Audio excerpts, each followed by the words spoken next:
Europe জুড়ে জেঁকে বসা নজিরবিহীন দাবদাহে বিপর্যস্ত হয়ে পড়েছে স্পেন। মাত্র 4 দিনে দেশটিতে তীব্র গরমে প্রাণ হারিয়েছেন 212 জন। দেশটির সরকারি মৃত্যু পর্যবেক্ষণ ব্যবস্থা মোমো এর সাম্প্রতিক প্রতিবেদনে এই ভয়াবহ তথ্য উঠে এসেছে।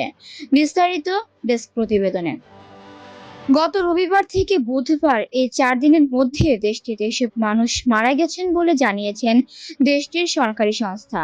স্পেনে তীব্র দাবদাহে দৈনিক মৃত্যুর পরিসংখ্যান সংগ্রহের পর অতীতের স্বাভাবিক মৃত্যুর হারের সঙ্গে তুলনা করে দেশটির মৃত্যু পর্যবেক্ষণ ব্যবস্থা মোমো তাদের প্রতিবেদনে জানায়, জলবায়ু পরিবর্তনের তীব্র ঝুঁকিতে থাকা দেশটিতে এর আগে রেকর্ড গরম পড়েছিল 2025 সালের গ্রীষ্মে।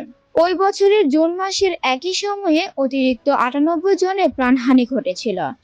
দেশটির সরকারি এই সংস্থা বলছে, স্পেনে গত বছরের 16 থেকে 30 সেপ্টেম্বরের মধ্যে গরমজনিত কারণে মৃতের সংখ্যা 3832 জনে পৌঁছেছিল।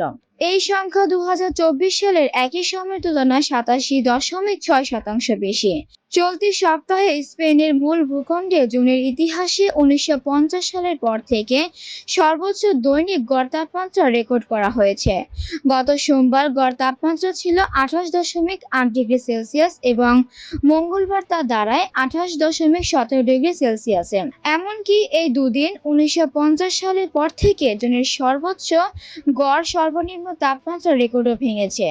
তীব্র এই আবহাওয়ার কারণে কান্তাব্রিয়া ও বাস্ক কান্ট্রি সহ উত্তর স্পেনের বেশ কিছু এলাকায় সর্বোচ্চ সতর্কতা জারি করা হয়।